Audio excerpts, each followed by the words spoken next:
Bulletcast for life.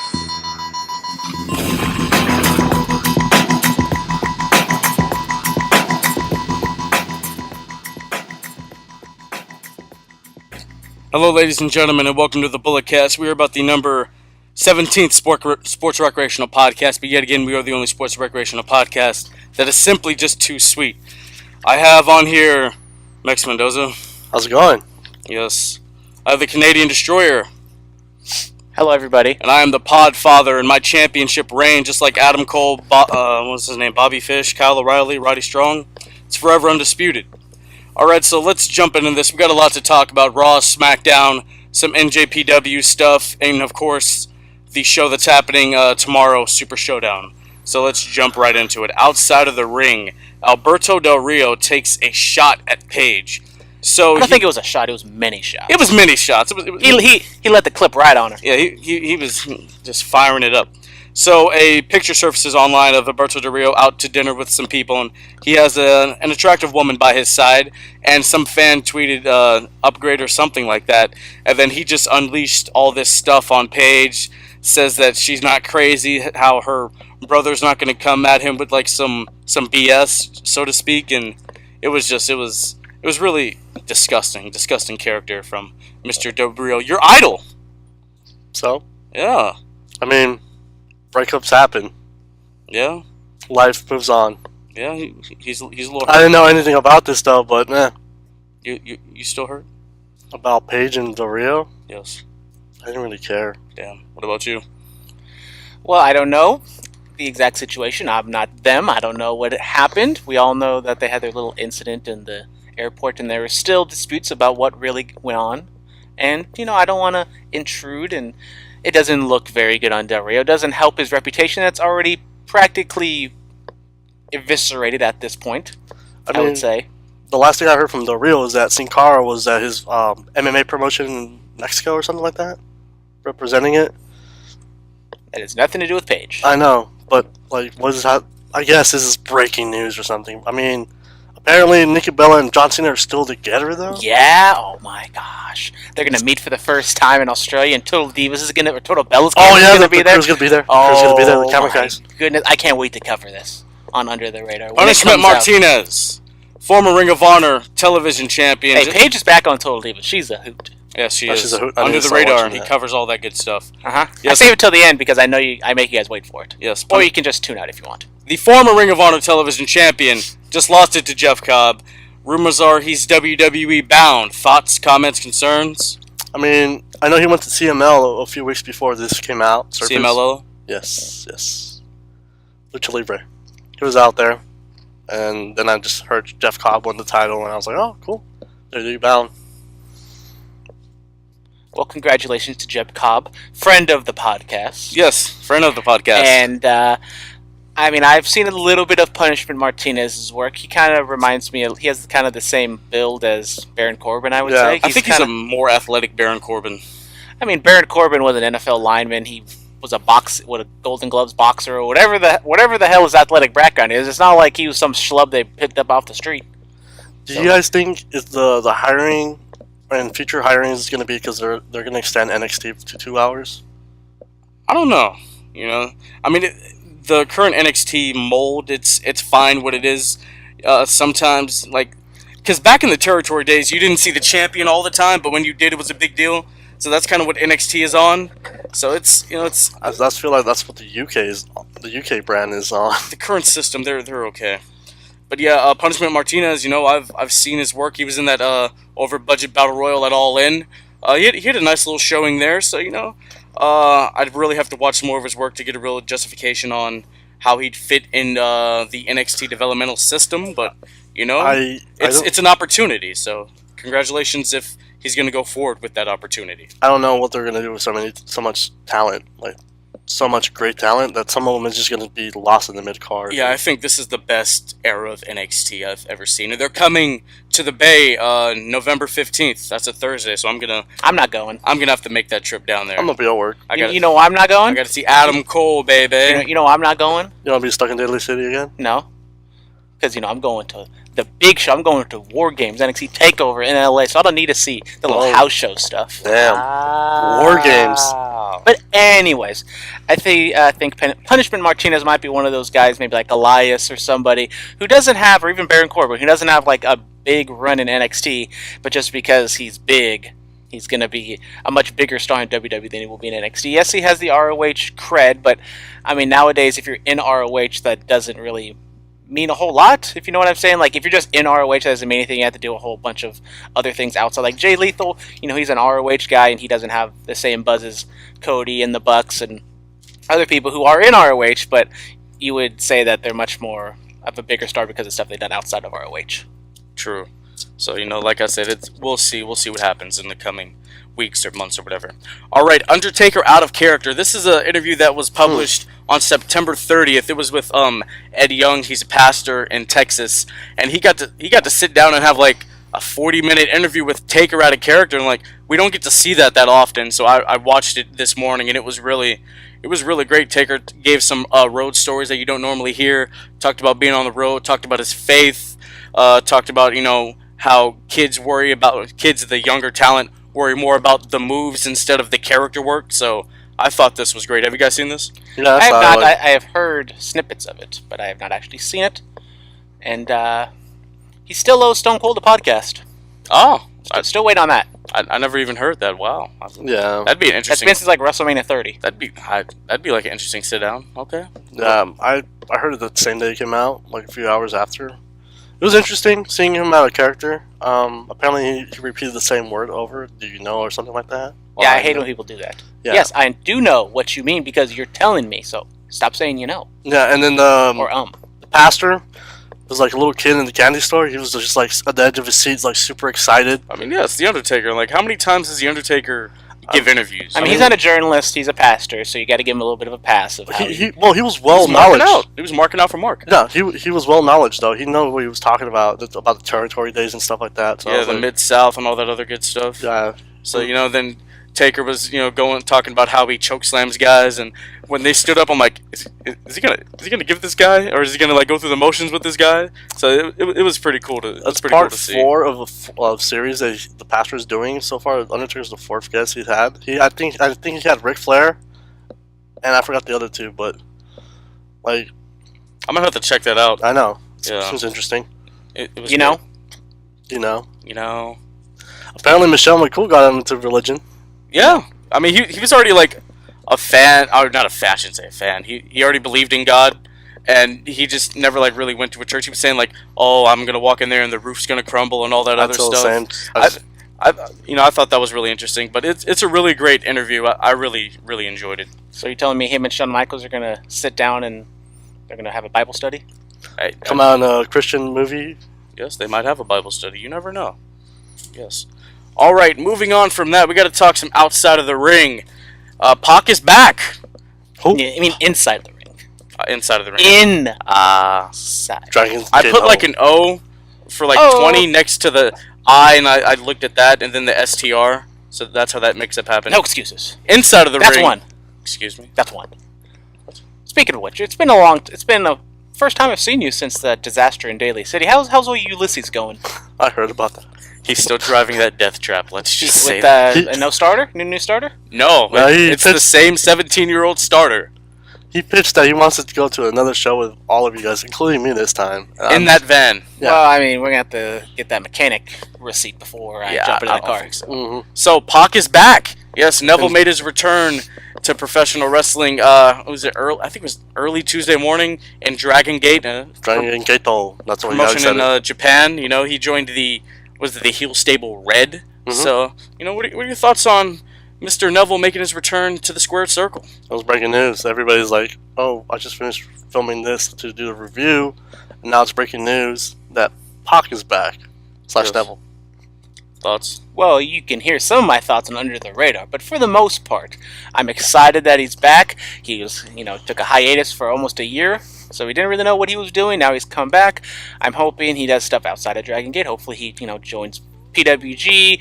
Maybe, I know Will Ospreay really wants a match with him at Wrestle Kingdom. Oh, that'd be great. So, that'd be something fantastic to do, but, if he just stays out in Dragon Gate and that's all he does, cool. He'll probably get some buzz and have some good matches, but I really want him to, do all the big indies and maybe even do New Japan. But if he's in Dragon Gate, he's probably not going to do New Japan. Yeah, we got to... Oh, you have something to say? A lot of people are like, why Dragon Gate? Why not New Japan or Because ROH? that's where he was his entire career. Yeah, that's his home, Yeah, and I can see him World Tag League or something like that. Yeah, I mean, I think like guys who leave WWE, they're the automatic buzz around the wrestling world. Oh, they're gonna go to New Japan or Ring of Honor. So he went, back to his home and kind of shake things up a little bit. So it's gonna be interesting to see what he does outside of WWE. He's gonna join the new UK promotion, the WOS. I think that's what it's called. Oh, he could go to like Progress or some other places like Somewhere that. Maybe near home. ICW. I know Isn't he's from Newcastle. isn't all those promotions in bed with WWE? Okay, he can go to Defiant in the UK. They have no WWE affiliation. There we go. Yeah. All right. Yeah. What So the hell are you doing down there? yeah, what are you doing? My chair fell. Why are you making? My chair went down. Because you pressed the button for it to go down. I did not. Yes. I did not. Making all this absurd noise, ruining know what? the audio of the podcast. On to the next thing. Terrible guest.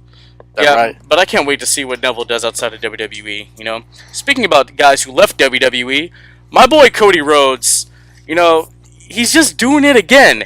So, NJPW Fighting Spirit Unleashed in California, Southern California, he walks into this match with Juice Robinson as the current reigning NWA World's Heavyweight Champion, and he walks out the NWA World Champion and the new IWGP United States Champion, and he has an amazing promo in the press conference after his match in front of the pod. Bimbo Jimbo was able to come on camera with Brandy and Mr. Rhodes, and it was really great. It was really fun. Cody now holds 3 championships in 3 separate promotions: NWA Heavyweight Champion, Ring of Honor 6-man tag champ, and now the IWGP US champ. And it looks like he's going after the big title in New Japan. So thoughts on all of this? I don't think he's going for the big title. I think they might just He's in send a him. triple threat match with him. Oh Yeah. yeah, but like I don't I thought think you were the gonna- biggest New Japan fan. He's not gonna win it. Boo. But he's going after it Yeah, that's what I Oh just said. yeah, I misheard that. because he was too busy messing around with his chair. Damn right. Is that one? What? What? Yeah. Yeah. Chair. You don't even have a chair. So? R.I.P. Eddie Guerrero.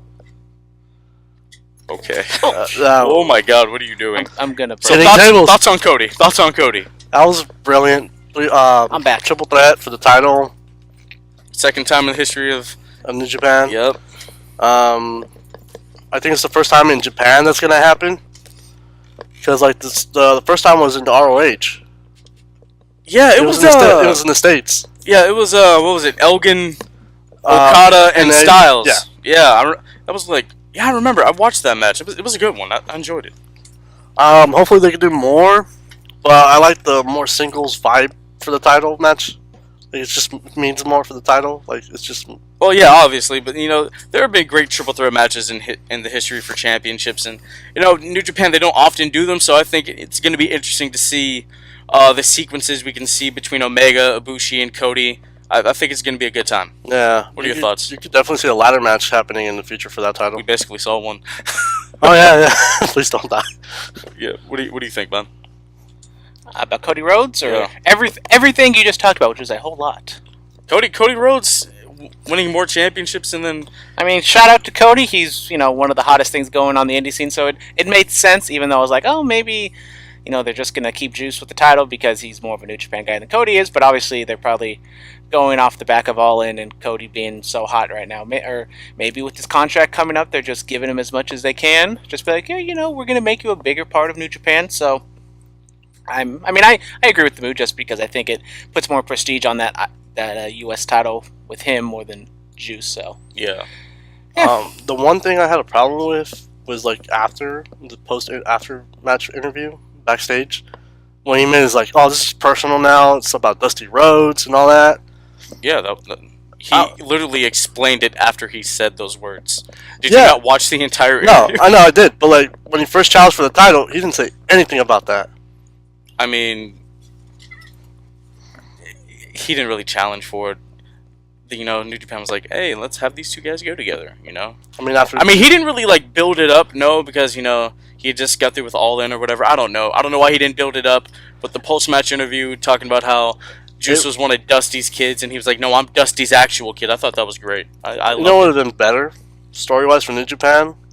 If Cody was in the G1 and beat Juice the first night at the G1 tournament, that way he could challenge for the title, the first one. There's a bunch of people who beat Juice Robinson in the tournament who have a right to challenge for the title.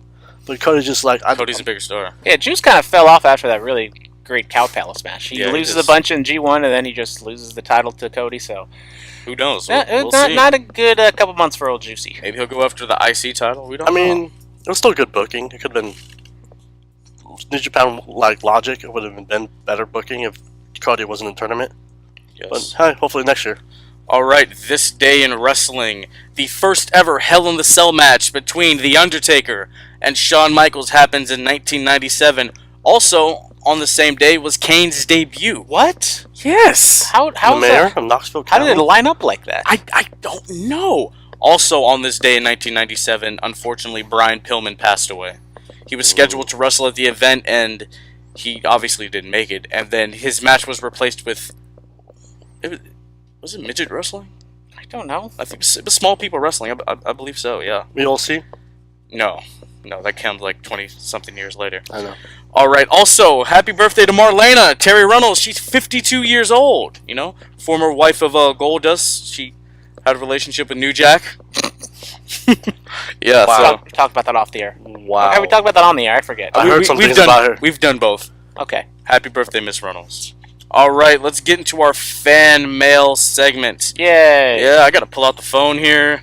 Got to get the... Did my call for non-wrestling questions be answered? No, we have wrestling questions. Damn it. All right. So this comes from Ohio 16. What do you guys think about the Bella Twins brand and the way they've built it? Well, you know, as the resident Total Diva / Total Bella / Ms. and Mrs. viewer, I think it's fine for what it is. I mean, they built it up. They're arguably like one of the biggest women wrestler names of all time. Yeah. I mean, in terms of mainstream publicity, because they have like Birdie B, they have their wine company, they have their reality shows, and I mean, I don't have a problem with them. I mean, you know, you do you, boo, get your money. Yeah, I mean, I think they're like one of the very few women who have built a true brand without having to pose for Playboy or anything like that. So, you know, congratulations to them. Like you just said, you do you, boo, make your money, do all that great stuff. You know, they have all these outside of wrestling ventures and endeavors, and I think they're doing a great job. You know, of course, non-wrestling fans recognize them from all these reality shows. Well, that I mean, on. I don't want to like make it bigger than it is. I'm not saying they're like The Rock. No, I'm not saying anything or even like that. Batista. Like, they're not on their level, but they're like, They've pretty, done something. They're pretty big. They're kind of in the mainstream, especially with, you know, her dating John Cena. Yeah. What are your thoughts? I don't really care much for them. Honestly, I think like it's just the Kardashians, but wrestling-wise. Yeah, I don't understand. Like they're fine for what they are. I really don't care. But I don't understand why like they have such like a Massive like following, a massive fan cult base following, and like yeah. a cult fan base. I'm like I kind of see through them. Like they're just like, okay, they're just like reality stars. And Brie, I think, is much more real than Nikki is. So, you know, I mean, obviously. I like Brie a little bit more than Nikki. Shout out Brie. But, you know. Yes. All right, next up, Hootie Who 420. I love this guy's name. All right, what independent talents going to WWE could or would really hurt the independent scene? You know, I mean, you could obviously say Bullet Club. That's probably the first thing that comes to your mind. But I'm thinking of like, because Matt Riddle going to WWE, that was like one of the last big up and coming, like kind of big names outside of Bullet Club. I mean, I think if Pentagon and Ray, I think if they go to WWE, then that kind of puts a little hurt on the independent scene. Because, I mean, like Bullet Club, they're with Ring of Honor and New Japan. Is Ring of Honor still an independent? You can argue about it. New Japan, they're a huge company. I mean, it depends on like what really classifies as independent to really get this topic going. I don't know if there's any like one talent that's just going to cripple the entire independent wrestling scene, because the indie scene is just so big. It thrives. There's so much talent.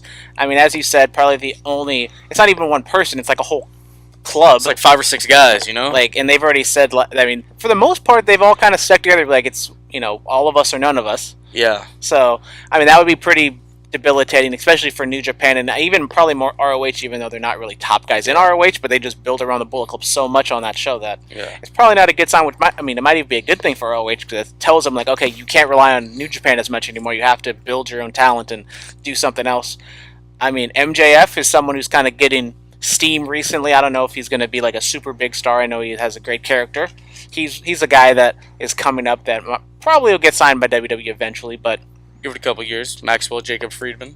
I feel it, I mean, I don't know, like Bullet Club, that's one whole giant deal. I mean, like you just said, they said all of us or none of us. But they're not I don't know exactly that's going to be the case, I think one of them's going to get a major deal, and then they're going to make the jump, Because, like, Hangman Page, does he need to go to WWE? No. Like, he's 26 years old. He's so young. He can go there, like, later on. But guys like Omega, like, I'm pretty sure WWE is going to offer him a nice deal, and if he doesn't want to be there forever, he can sign like a 2-year deal or whatever, and then once the deal's up, he can go right back to Japan if he wanted to. So it's a whole thing. But do you think they're going to sign the whole Bullet Club? I mean, you got the firing squad. No. Those guys. We're talking being the elite. Yeah, that's exactly what we're talking about. Omega, Bucks, Cody, Marty, Hangman. Yeah, I know they're teasing it right now in maybe the show. The last episode of the Elite. They kind of teased it, the 2 months and the hours and the seconds. Yeah. December 28th. Yeah, so I wonder what's going to happen. Interesting to see. Yeah, but I think independent star, if that person went missing in that scene, in that territory, I think it will really hurt. Yeah, if Grado left... Yes. If Grado left the UK... He saw one Grado entrance in a match, and now he's a huge fan. I am a huge fan of Grado now. That's what happened. You just found out Grado with the greatest entrance with Madonna and the fanny pack and the rock thing. I heard of him before. He went to TNA. I saw the Vice episode way before that, but I just saw the entrance and I was like, damn, this dude's amazing. That entrance. Well, Grado's already in Impact, so I don't really think he's much of an indie pal. I mean, he does indie shows, but yeah, he ain't getting signed to WWE. All right, our last one, Mr. Toledo at gmail.com. With Jericho as the current IWGP Internet Champion and Intercontinental Champion. You said Internet Champion. I know I did. That's another one. Nah, I don't care about New Japan, so why would I get their championships right? All right, with rumors of him as the current IC champ, and there we go. Rumors of him appearing at Impact. What else would you like to see Jericho do before he's officially done? I'd like to see him pop up in NXT a couple times. I think that'd be cool. I think that'd be interesting. Him just pop up for like a random match at like a takeover. Like, let's say Velveteen Dream can't get booked on the takeover, and there's like enough time slot for him to have a match. So we just call somebody out, and then I don't know, Jericho pops out. I don't know, something like that'd be interesting. Thoughts? I think definitely one more WWE run would be great, especially with what he's done. He's been reinvigorated. Hopefully he's more of New Japan Jericho, where he's serious and he's angry old man instead of the list and all that other stuff, which is what we saw last time he was on Raw 25. So I mean, I'd love to see him face Okada. I'd love maybe another Kenny match, maybe some cruiserweight matches with Skrull and Ospreay and like other dream matches individually. But in a big picture, it's definitely going back to WWE and seeing this current incarnation of Jericho in WWE. Having a nice run, maybe get the strap one more time, maybe become a 10-time WWE Intercontinental Champion. So we don't know. We'll see. What about you? 10-time Internet Champion. Yeah, that's my goal. No, I want to see him walk in with the title, the IC Japan title, into the WWE. Challenge Rock. To Vince. Vince said no. I know, but this is my fantasy booking, and I would like to see that. I mean, it's a great idea. You could just say, "I'm the unified Intercontinental Champion of the world." You have 2 titles, but that idea it's never going to happen. Ramon already did that. Really now? Yes. Oh, good for him. Never seen that ladder match? WrestleMania 10? Good for him. But this is 2 promotions. Different from different parts of the world. I mean, WWE's IC title means more, so it's like, Right. I mean, that's true though. The other one, I don't know, 7 years, 8 years of existence. Shout out MVP. So Jericho said like he would never wrestle for anybody on U.S. soil. So like, what happens if he goes to like UK Indies or something like that? He just popped up randomly at one of these WWE UK, not WWE NXT UK, but one of these WWE indie shows that they have on the UK, where he just shows up on one of these shows and just shows up out of nowhere, just creates a whole just wrestles Tyler Bate. Wrestler's Walter. That'd be amazing. Oh my god, that would be amazing. Yes. Alright guys, let's jump into Monday Night Raw. Let's jump into it real quick. So, Bayley defeats Alicia Fox.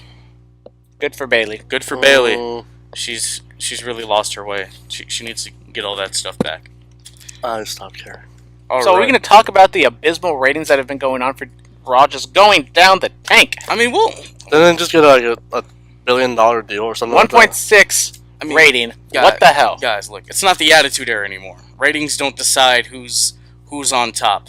Like, look at their stock. It was like $38 like in April. Now it's like $92 like a share. So come on, guys. Like they're doing fine. They're still selling. There's no competition in the States. They're still selling tickets and merch and all that other stuff. They got all these deals with $1 billion TV deals in Saudi Arabia, throwing all this money at them, and then they got this Australia show tomorrow. So it's.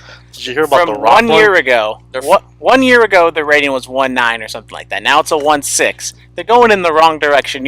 I don't care how much money they're making in the TV industry just because like nobody gets ratings anymore. Like it's still a big deal that you should be getting better ratings or something like that. It's the 3-hour format is terrible. It didn't help that one of the greatest Monday Night Football games of all time happened the same day. But and baseball, like you can't just scoff at it and be like, oh, it's no big deal just because they're getting all this money. Okay, what happens if all that money just magically disappears and, it's 5 years from now and they're getting like 0.5 ratings and everyone just look, we're in the streaming era, all right? People get what they need from Raw. They'll watch highlights on their WWE's YouTube channel or they'll stream it from somewhere else or they'll watch the highlights of Raw from some other format, That's... or the Twitter and Instagram and Facebook, that's just the era that we live in, all right? Okay, but Habib and McGregor are fighting on Saturday. When it comes down to it, yes, there's going to be a lot of people who pirate it and other stuff, but for pay-per-view buys, they're going to do like 1 million whatever pay-per-view buys. So as much as like there's people streaming and all this other stuff to get it, like if there's a big deal and people care about it, like the Super Bowl gets 50 million views on cable, like most of the fans are not even fans of the team, so just watch it because it's a big deal.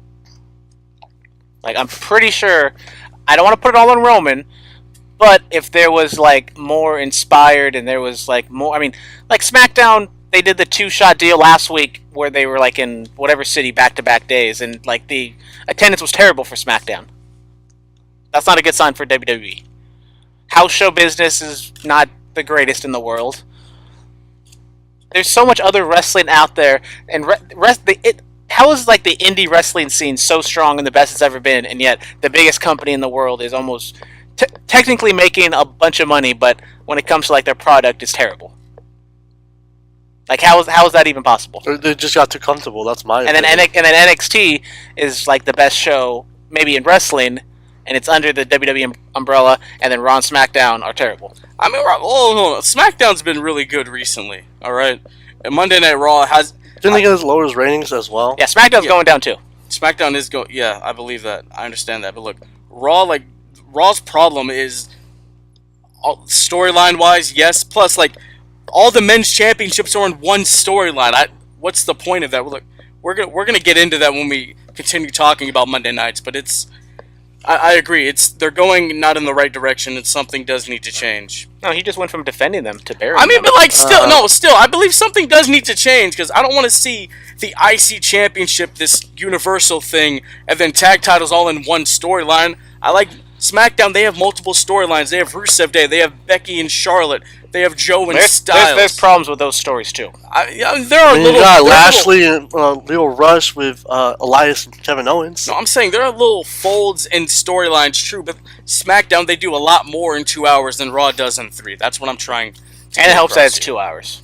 That and it helps that NXT is 1 hour. That too, So they go back to the 2-hour format.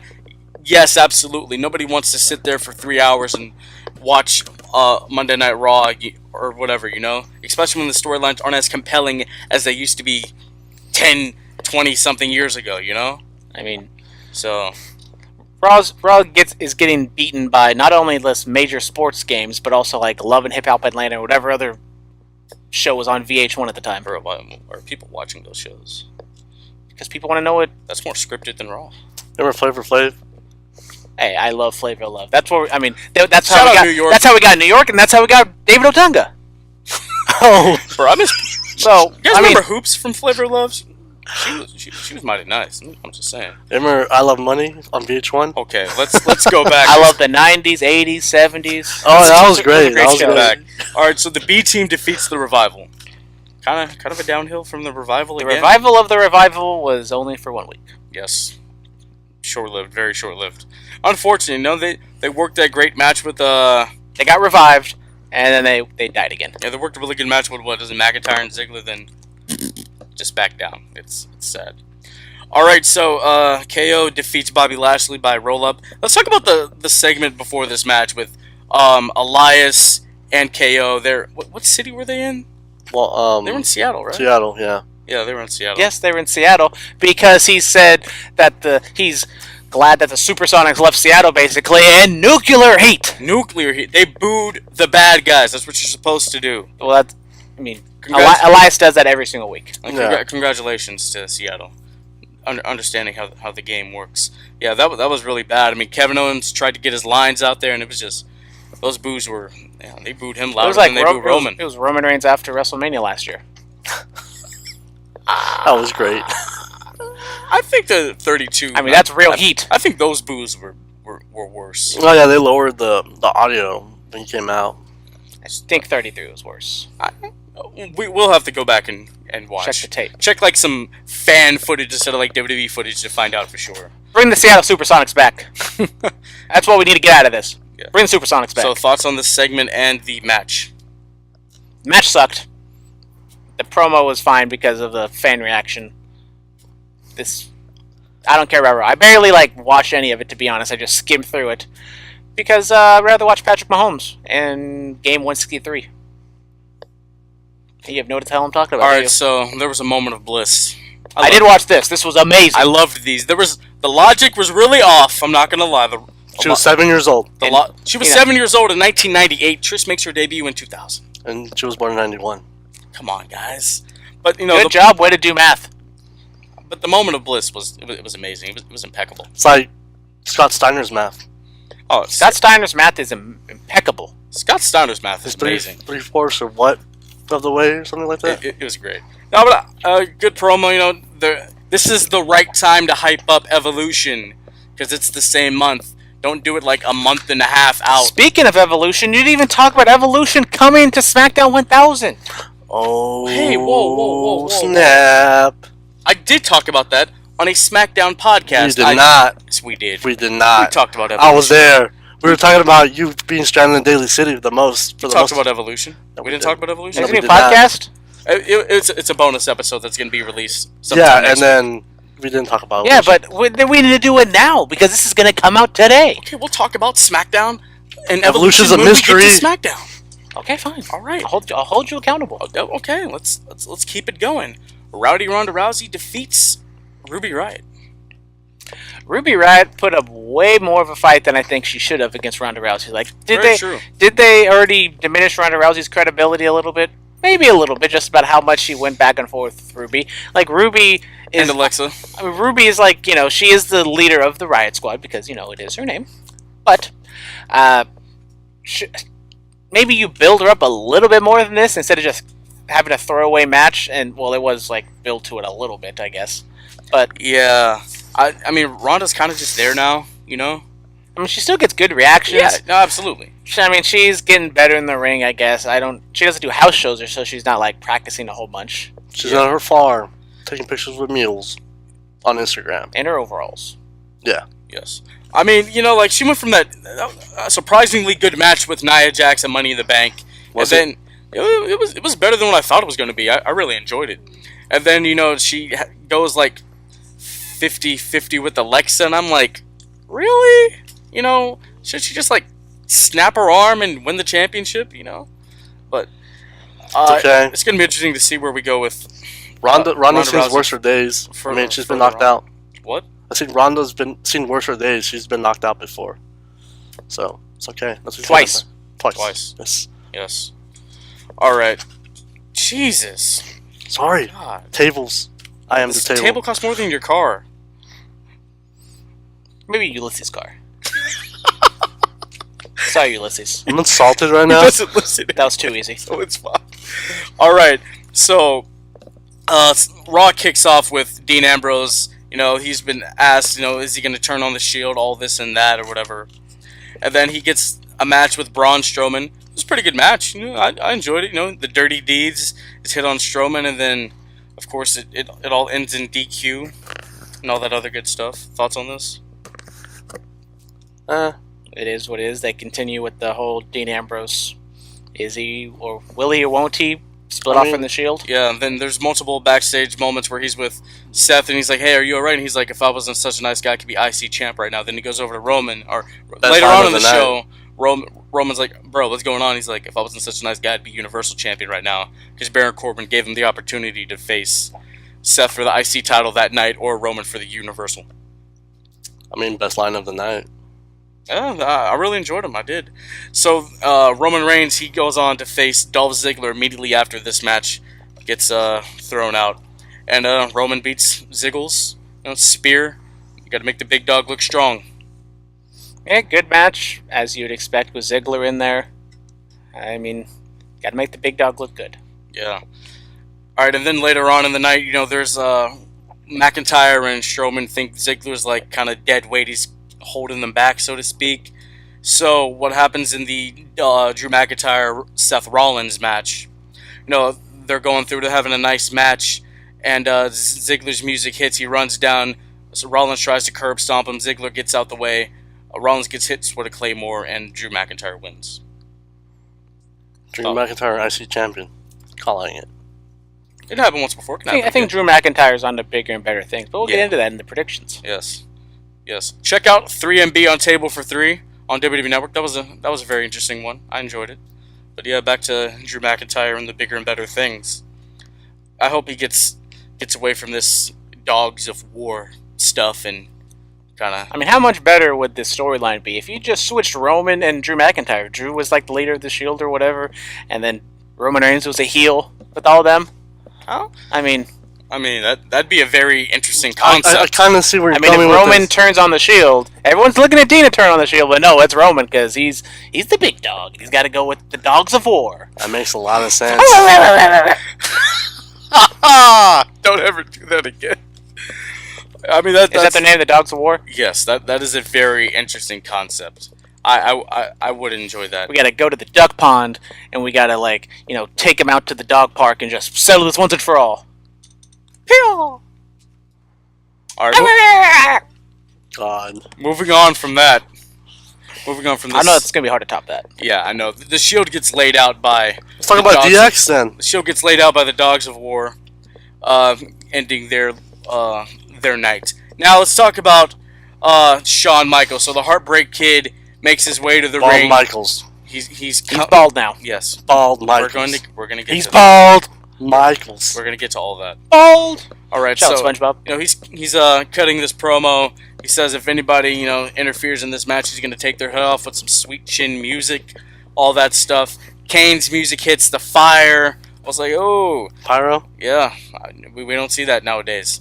And then Shawn's like, oh, ooh, he's not there. Then he gets that Kane uppercut or whatever, and all that other stuff. That Then, slap to the jaw. yes, then the Dead Man. His music hits. The Brothers of Destruction. They're in the ring. Shawn's about to get a tombstone. Then the Game comes out there, and he's throwing the hands on Kane, throwing the hands on the Undertaker, and then DX gets chokeslammed by these guys, and Shawn Michaels' hat comes off, and he's bald. Now look, I know it's just hair, but the sexy boy doesn't have his luscious locks anymore. Well, I mean, I saw him cut it off. I saw the haircut. I was shocked by it. I was like, no, he can do whatever he do. It's his hair. He had the shaved look, and I was like, okay, he was going a little It was a little gone up top, so getting a little thin up there. I understand. But he stone cold himself. He's done. I think he was trying to be like Baron Corbin. No. He has like a Hunter type head right now, and I know it's just hair, but if they really want to have this guy come back, like how do we get used to a bald Shawn Michaels? It was like super shiny and stuff. No, how do we get used to? Did they put some like wax or baby oil on that? Sam Roberts said he needs to grow out kind of like the Hunter beard, not like Triple H, but like the Hunter beard that he had like a few years ago. Oh, in his hunting channel. Yeah, so like Brock Lesnar back in UFC. Oh yeah, yeah, something like that. If he's gonna be bald or whatever. But he was wearing like a bandana. Maybe he'll go Hulk Hogan route and wear something up top, or maybe he'll go Bobby Lashley with the sweatband and try to do something up there. I mean, if he does wrestle, which we all know he probably is going to wrestle. Sure, a do-rag. I don't know. Shawn Michaels can pull off a do-rag. Could you imagine with some hearts and it just flows? That'd be hilarious.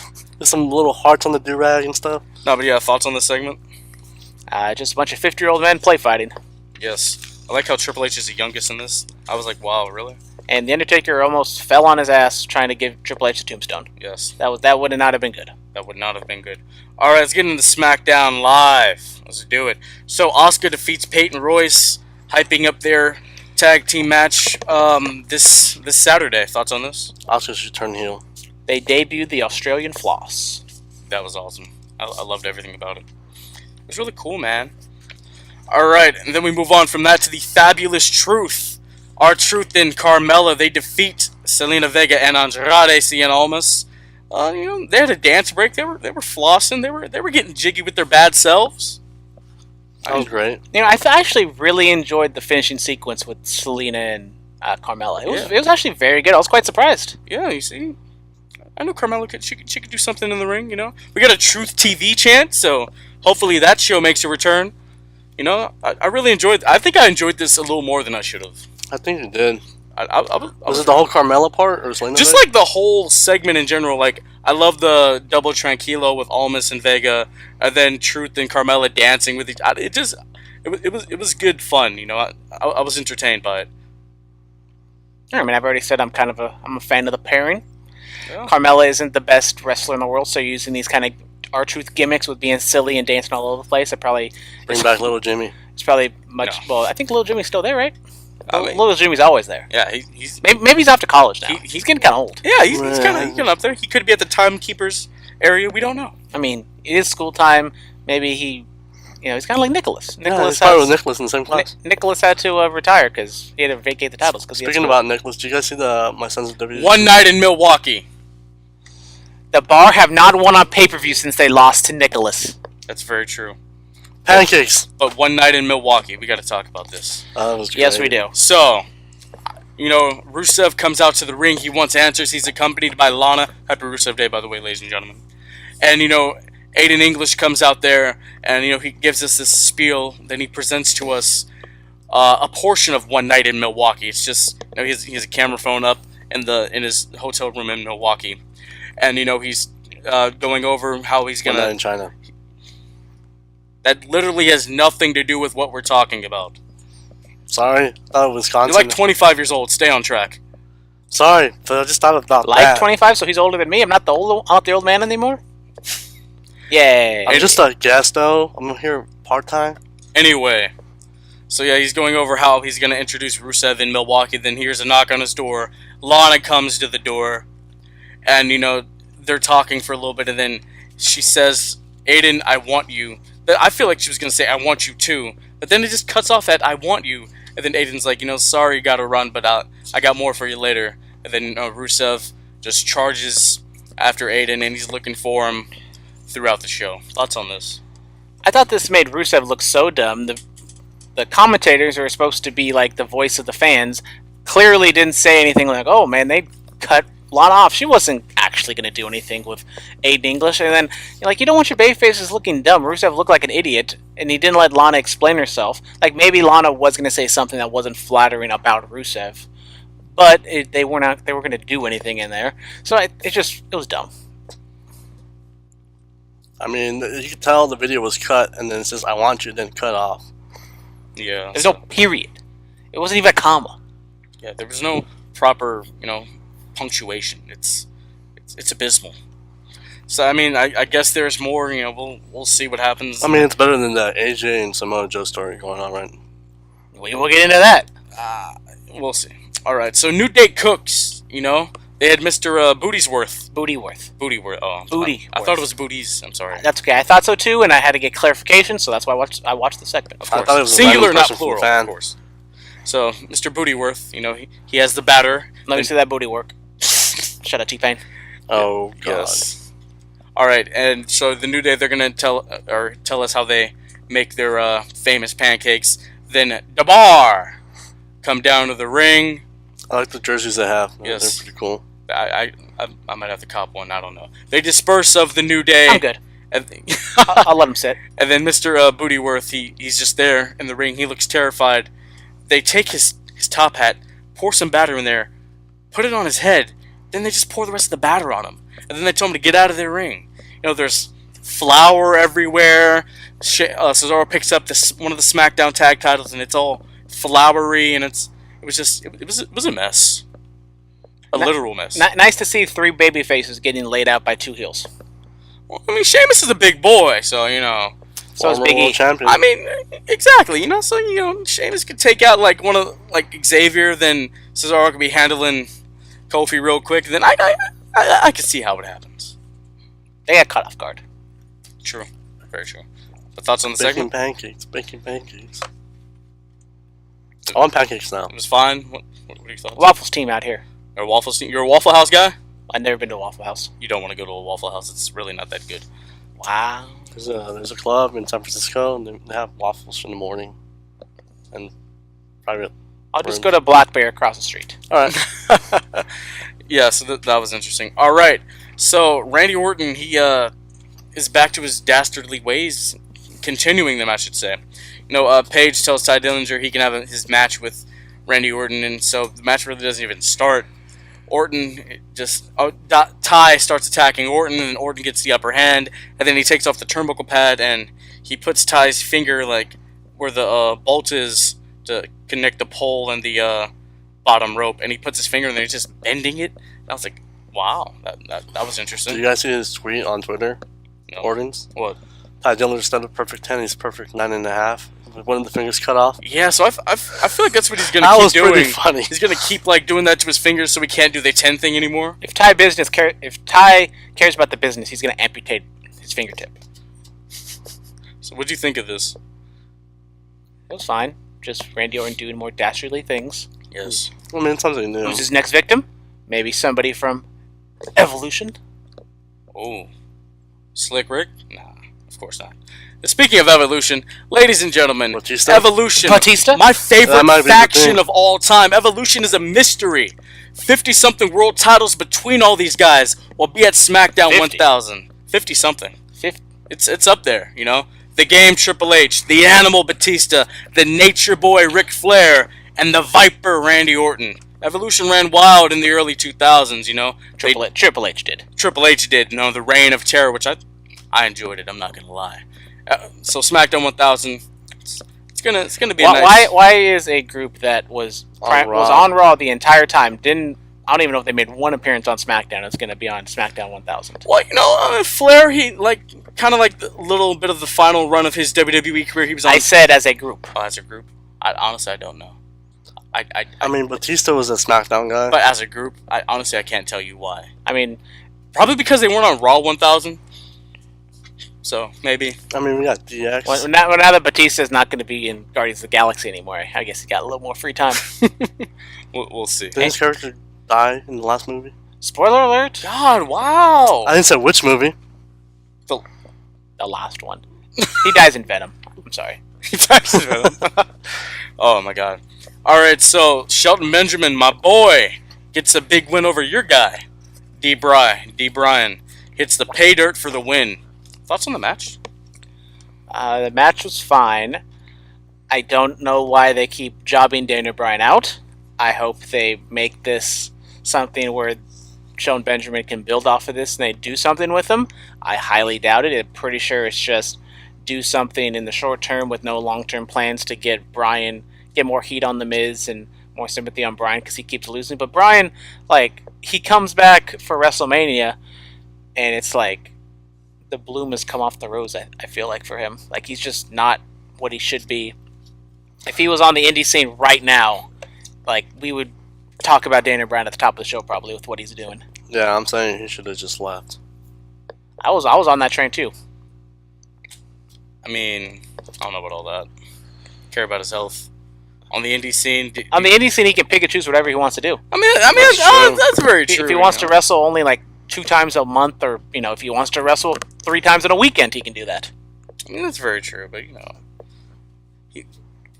I don't know. It's an interesting topic, but this is all leading to the match between Miz and Bryan this Saturday for an opportunity at the WWE Championship. Speaking of the WWE Championship, the WWE Champion was not on the show. Physically, I should say. At the top of the Smackdown page discusses Samoa Joe going to AJ Styles' home. I guess the authorities were called as soon as the camera shut off. Paige said this was like the most dastardly, most evil thing, whatever the exact words were, in like WWE history. Yeah. Besides being hanged in hell in a cell, eating a dog, interrupting funerals, pulling a gun out on somebody, actually breaking into somebody's home. Yeah. Not just ringing the doorbell and being leaving. buried alive. There was like a sacrifice on Raw, so like putting someone in a cement mixer. Yeah, so I mean, you said buried alive, right? Yeah. Throwing someone in a freezer, being put on fire, being thrown off the stage on a wheelchair, having your junk electrocuted. Like, come on! Didn't Kurt Angle fall off 2 stories and crack his head on SmackDown? Yeah, so a lot worse has happened, But anyway, blowing up the boss. So AJ didn't press charges or whatever. He wants Joe 1-on-1 this Saturday, and then he has like 12 unprotected steel chair shots to the head. Oh my God! Don't speak of it. This brain matter just pouring down your skull. Good times. Poor Noelle. Yes. Poor Noelle. Yes. She's doing much better now. All right, yeah. So AJ, he gives this message to the WWE Universe saying, he's not going to be at SmackDown. He has to be home with his family. But Joe, I'm coming for you. I was a little let down. I was expecting to see like Joe and Styles just come to blows on this episode of SmackDown for him going to his home, like for a glorified house show. Yes. Yes, sir. Yep. I guess that sounds like a good idea to me. Well, let's talk about a really interesting story. Becky and Charlotte. So Becky Lynch, at the end of SmackDown, she comes out. She says how she should be on the poster for Super Showdown, and she reveals to us a new poster. It's her holding the SmackDown Women's Championship, standing tall, actually standing on Charlotte, standing tall from that photo shoot last week. And then, Charlotte comes out there, they brawl. Becky gets thrown into the poster or whatever. So it's going to be interesting. It will be interesting. I think Becky delivered another good promo. The crowd was behind her, booing Charlotte. Not good for Charlotte if they're just going to keep her babyface and eventually just move her on to something else, or if she wins the championship and keeps her babyface. I feel like she's the female version of Roman Reigns. I don't know if I'd say she's the female version of Roman Reigns, because I think people are booing her because they like Becky, not because they hate her. Do people maybe have some hard feelings towards her because she's getting the push over Becky? Probably. But I think if it was like, if she moves on and faces, I don't know, the Iconics or something and does her own thing, I'm pretty sure she'll get cheered against them. Yeah, so she'll be fine. She's not really losing anything. All right, I don't know if anything. I think she's losing a little bit. I think it hurts her a little bit. Slightly. Maybe a decent bit. A little too good amount, but not like, she's not going to recover from this. All right, ladies and gentlemen, let's talk about Super Showdown. It's in Australia. 2 o'clock in the morning local time. Are you watching? I am. Live? Yes, I am. And I'd much rather watch a New Japan show at that time. But I'm watching live. I gotta support the boys. I'm probably gonna wake up at 10 o'clock in the morning, accidentally go on Instagram, and everything's gonna be spoiled for me. Yeah, I have work at like 6:30. The next, like in a few hours after, but it's whatever.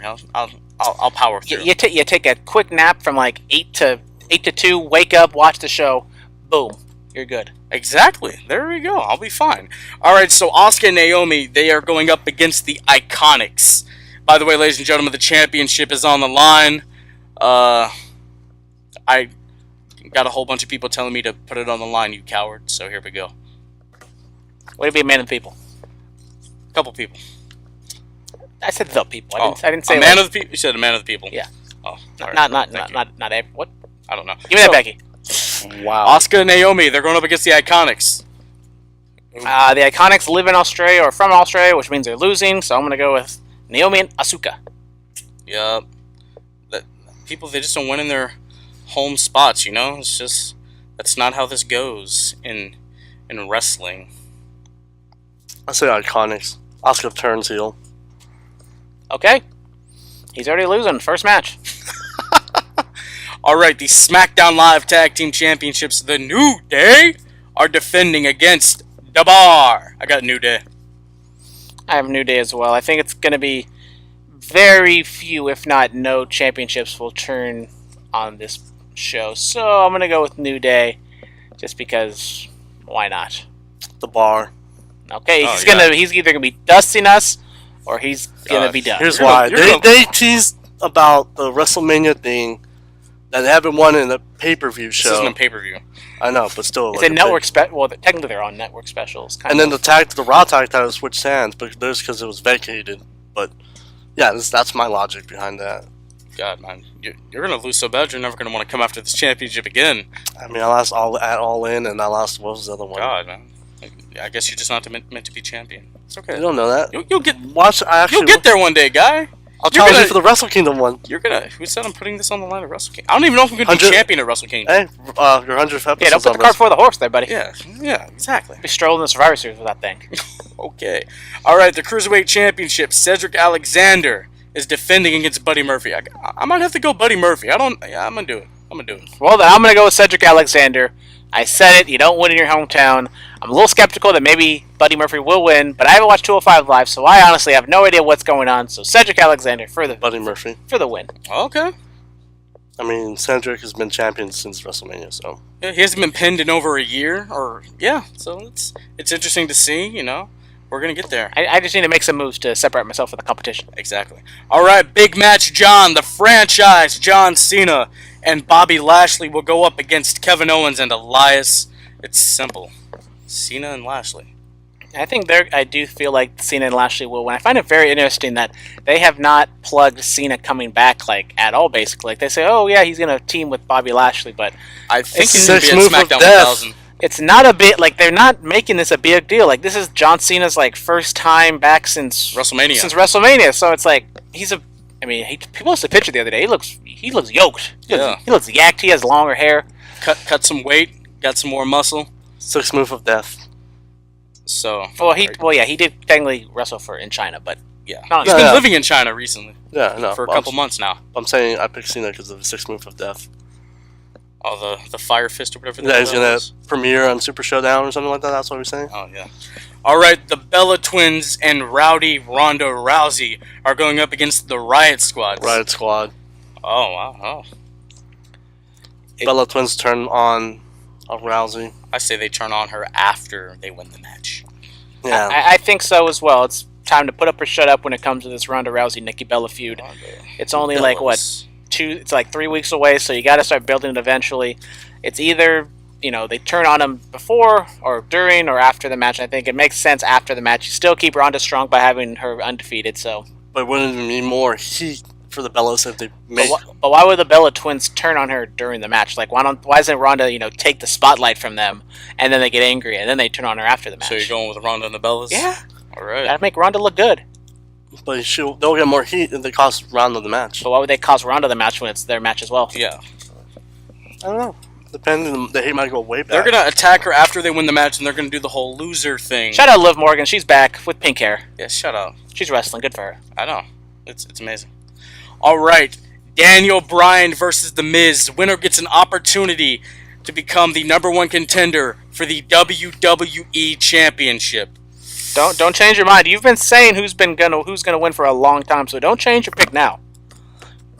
I'm sticking with The Miz. Thank you for sticking with The Miz, because I will stick with my boy Daniel Bryan. He's been losing. He lost to The Miz at Survivor Series, or at SummerSlam. He lost to The Miz at Hell in a Cell. He's losing to Shelton Benjamin. He needs to win this match for him to have any sort of credibility. And it's I mean, he can't go 1-3 against the Miz. I think this match happens before the WWE Championship match, and the winner of this will be the deciding factor in what happens. But I think Daniel Bryan is much more versatile because he can go against AJ or Samoa Joe. So I'm going to go with Daniel Bryan. Look, man, If Miz wins, it's a foregone conclusion that AJ's winning.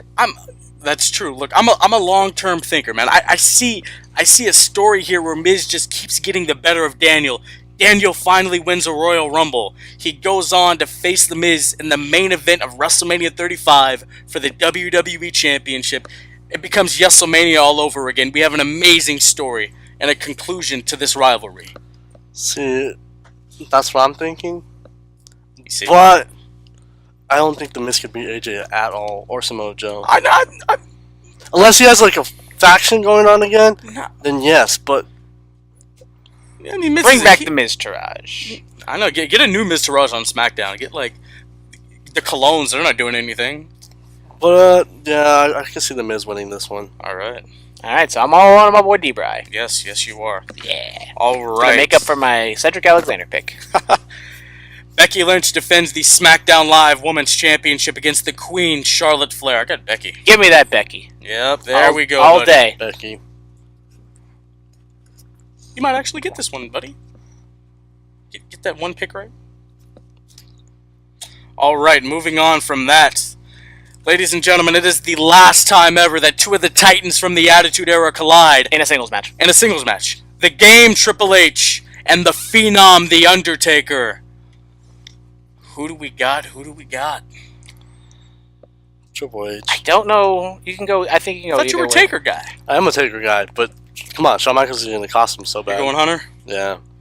All right. It just makes sense. It sets it up for the next fucking pick. I think it does make sense for Shawn to get. I think Shawn will get involved because, like, the whole story was that Shawn doesn't retire he hasn't come back because he respects the Undertaker. So Undertaker's gonna have to force Shawn Michaels out of retirement because Shawn cost him the match.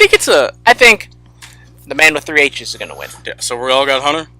I think it's a better story with Taker goating Shawn because, like, all those years ago, Shawn was goating Taker, so I think it's more compelling. What if Taker beats up Triple H so bad that Michaels comes out of retirement? I mean, that's a possibility. That's a possibility. Yeah. Yes, absolutely. All right, the WWE Championship is on the line. The phenomenal AJ Styles defends against the Samoan Submission Machine, Samoa Joe. No disqualification, no count out. Is it Joe's time? No. I'm going with it. Samoa Joe's going to win. Whatever, no disqualification, no countouts. It's a perfect way to get a heel to win. I don't know if it's a buried alive match. It's very confusing. He said buried alive. Is it going to happen? Probably not. I will go Samoa Joe, even though I'm still skeptical that they want AJ to beat CM Punk's record. I think it's time. AJ's getting a little stale. I think switching it up, having Samoa Joe face Daniel Bryan for the title. AJ just actually beat CM Punk to become the 12th longest reigning WWE champion of all time. Punk had that for a little while. AJ just achieved that earlier this week. So, I don't know, man. If Joe wins, I'm gonna pop. I'm like, oh my god, what? I'm gonna stick with AJ though. Okay. This is gonna be Styles. This is gonna be the game changer. Oh. I know I'm going out on a limb picking Samoa Joe to win that championship. I think I went out on a limb picking Buddy Murphy. AJ Styles. Okay. All right, and then of course we have The Shield versus Braun Strowman, Drew McIntyre, and Dolph Ziggler, the Dogs of War. So I don't think this is the main event. I think Triple H and Undertaker is going to be the main event. It's been most built up. I think since it isn't the main event, I do feel like the heels are going to go over. I think Drew McIntyre might get the victory over Roman Reigns or somebody. Do not put the War Dogs. That's not their names. It's whatever. Drew McIntyre, Dolph Ziggler, and Braun Strowman. We're not going to go by the War Dogs. I'm putting it. All right, so I'm gonna go with The Shield. Why? I think it just forwards the storyline if the heels win. Because if the Shield wins, then what is there to do? I mean, they're advertising a 6-man at TLC, so why are they going to beat them right here? You already put it down, so it doesn't matter. I didn't finish writing it though. You said Shield on there already, though. It says she. It says she. So you're gonna chicken out? Just put Shield. Be a And man. the chicken out. You know what?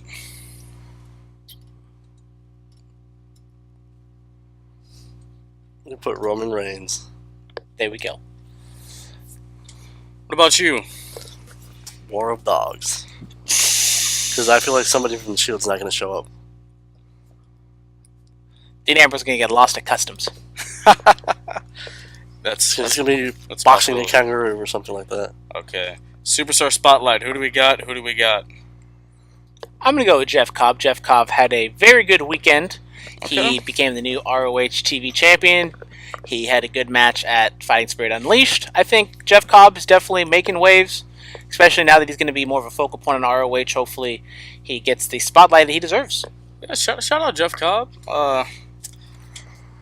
Just go with Cody. You know, he keeps doing it. You know, just when we think we have all the answers, he changes the question. So I'm going with my boy Cody Rhodes. The Tongans. The Tongans, yes. G.O.D. Yes, those are my boys. Those are my bizoys. 6-man tag champs, and then the world tag team champions of New Japan. World Tag Team Champions of the World. Heavyweight, the heavyweight, not the juniors. The heavyweight tag champs of New Yeah. Japan. So congratulations to those boys. All right, let's go with the promo pick of the week real quick. So I chose it, and it is Undertaker, Kane, Mick Foley, Triple H, and Kurt Angle from Raw on July 17th of 2000. This is when Mick Foley was commissioner. Fully Loaded, that pay-per-view was coming around. Hunter had his beef with Jericho, and Undertaker had a little beef with Kurt Angle because Kurt Angle hit him with a sledgehammer. So Mick Foley makes a match. The Brothers of Destruction are going up against Hunter and Kurt Angle. Thoughts on it? Great. It's cool. I mean, I like the partnership with. I know this is a totally different promos storyline, but like I liked it when Triple H and Stone Cold teamed up instead of Angle. Oh, the Power Man trip? Yeah, Yeah, that was cool. yeah, but that was cool. I mean, nostalgia. Yes, that's Day before my birthday. yes. Speaking of nostalgia, Brandon has I'm brought going us way back in time. Segue. Way back in big time. segue. Give it to So, right, I wanted to watch Fighting Spirit Unleashed on New Japan World, but it wasn't over yet, so I couldn't watch it, so I decided just to go on the WWE Network and just look around to what I can find, so I went to Hidden Gems, and I found this match between Hulk Hogan and George the Animal Steele from August 10th, 1984, so it is on the WWE Network in the Hidden Gems section. us. Yes. And to be honest, we all know George Animal Steele from the WrestleMania 3 with Savage and Steamboat and all that other good fun stuff. And he was a lovable guy, but in this one, he's a dastardly heel, and he's a crazy man. That and green just, tongue. and just destroying the turnbuckles. And to be honest, this match was absolute garbage, like the first 6 minutes of the match. And then in the end, Hulk Hogan makes his comeback, like you all know he's going to. He wasn't wearing the red and yellow either. Yes, this is old school Hogan, and then he Wearing gets the blue and white. and then he Comes gets out- dumped out, comes and then out he gets counted. counted out, and then it's like, what the hell? I want to see Hulk Hogan win, and so it made me want to see the next match. And I have no idea what the next match is, so and the crowd's going bonkers. I know, they were throwing trash in the ring. The crowd was, they were going ape it over this stuff, and I was like, oh my god. I enjoyed it. The match was terrible, but the atmosphere was amazing. The atmosphere was great. I mean, it's 1984. It's Hogan and Steel. What do you I expect? mean, it's the build up to him hulking up, and then he doesn't even do the leg drop and everything, and it makes you want to see the match again. That's very true. All right, ladies and gentlemen, follow us on Twitter at BulletCast, Instagram The BulletCast, YouTube channel The BulletCast. We're on iTunes, SoundCloud, Stitcher, TuneIn, Google Play, 99.9 FM KW in Watsonville. You can find us, email us, please, bulletcast2, as in the number 2, sweet, SWEET, at gmail.com. This Saturday, Super Showdown, my championship's on the line. The 10 pounds of aluminum, as he claimed it once. So it's gonna be What? it's gonna be a good time. Sweet, sweet Elizabeth is on the line. We will see you guys next time. Have a good day.